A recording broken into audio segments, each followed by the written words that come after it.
I think that your calling is more than like I don't think you should stop doing what you're doing from a ministry perspective. Mm-hmm.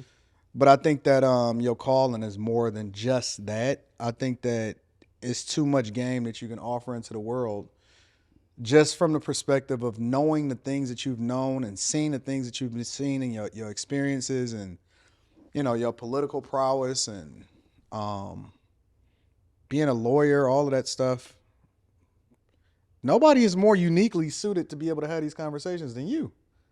You know what I'm saying? So I do actually, and my wife had to smack some sense into me every now and then. But that's exactly where we're taking the ministry. I actually believe ministry should be more yeah, than just church or yeah, preaching or even teaching. Um, you should be credible on all the things that affect mankind. yeah, You should have something credible to say about it, to talk to people, to point people in the right direction, to give people understanding in all those different areas. And I like to say I had the experience of sitting on Air Force One talking Monday Night Football. Did you really? Yeah, with Bill You Clinton. gotta be kidding me. Man, Air Force One, Bill Clinton, he came out, sat down. We talking Monday Night Football about the game that was just happening. That's one part of my life. And then I was on Con Air with a black box chained up, walked into a hole with the head of the Mexican Mafia from California. Whoa, okay, hold on, hold Listen. on. We got to break this down because you know what Con Air is? You ever seen the movie Con Air? Okay, so wait. So Bill Clinton was the president while you were in office then. He was the president while I was in the House of Representatives, Okay. and I was Democratic leader of the House. And when he sent an invitation for me to ride with him, he was coming into Detroit. Okay. And he sent an invitation of whether I wanted to ride on Air Force One. I just got the invitation. We was in the office like, what? Man, so I took a regular Delta Northwest flight to D.C., and then they got me in the White House and all this kind of stuff. We went out to Andrews Air Force Base, and I got in the plane, man. Got in Air Force One, rode with the president. I didn't think that he was actually going to come out.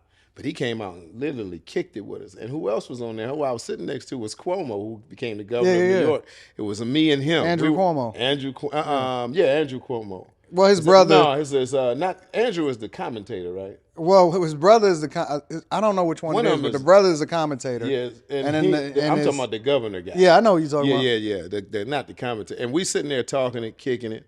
And he came out. The president came out and sat down and told, man, did you all see that game last night? So we kicking it on Monday Night Football. But this is why this is a crazy experience, because that's in, a flash in my life in, I guess, 1999, 2000. Yeah. In 2013 or 14 in January, I was chained up, ankles, waistbands, and then they put a black box on me. What is the black box? So you can't move your arms away. That's the highest level of security travel. The entire time I was in the feds, that don't even make sense. They had me black box. They used to call all the dudes used to say, man, they got your Hannibal Lecter status, baby. That don't even make sense, though. Man, hey, Big Kwame, man, they got your Hannibal Lecter status. Yeah, I was like, but it was all a part of the breaking that I think the government was. There was no reason for me to be in that kind of stuff. But I'm talking about from the time, every time I traveled, I went to Milan, El Reno, Fort Dix, and so 4 times that I got on that plane, I traveled like that. I traveled just like that. Is that normal?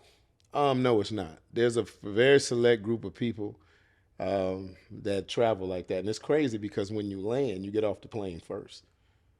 You get off the plane for all right. They call out the names, and they march you straight to the shoe. So when I traveled, I left the plane and went straight to the hole every time. How long do they keep you inside of the hole once you get off the plane?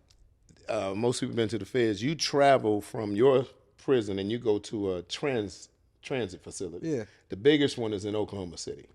Oklahoma City, to see it, it's like it's like Jamestown, Virginia, 1619. It's a huge place where all the slaves come. You fly right into the terminal. The terminal is a prison. So when you walk off like you walk through the thing off the plane, like everybody does, walk to the gateway, whatever that is, and you deplane, you're in the prison. And when you get into the prison, they parcel you out to a room. But for me and for select others, we get off the plane first, and they march us to the shoe. So we go straight to the hole. I got off the plane with the guy who was the head of the Mexican Mafia. We having a conversation on the phone. This is one of the Black Hand, they call it. And I go to the shoe. He goes to the shoe.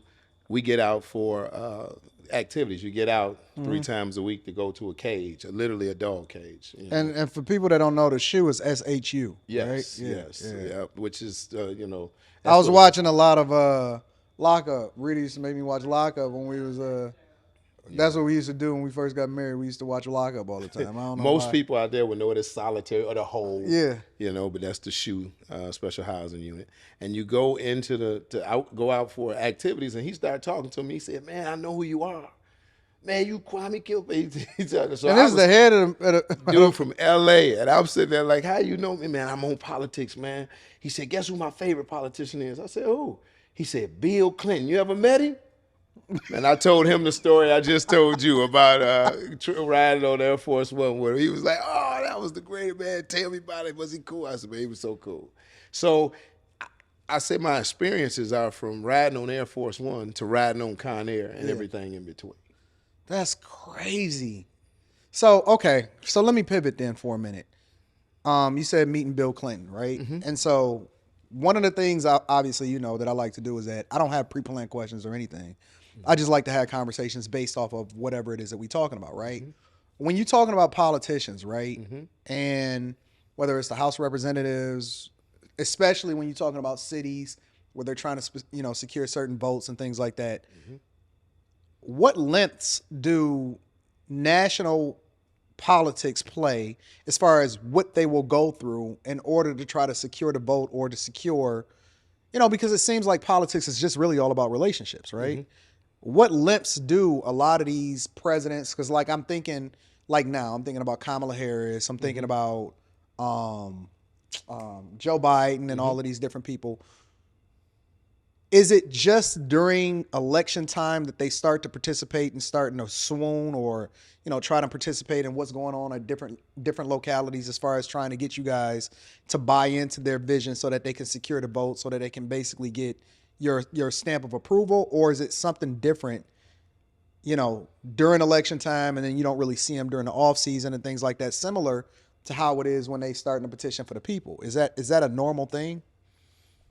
It would depend on the president, and I'll start with Clinton, for instance. Okay, he was a political animal, so the mere fact that I got an invitation as an up and coming person in the Democratic so they had already Party, had their eye on you. They target you. Really? They got a list right now.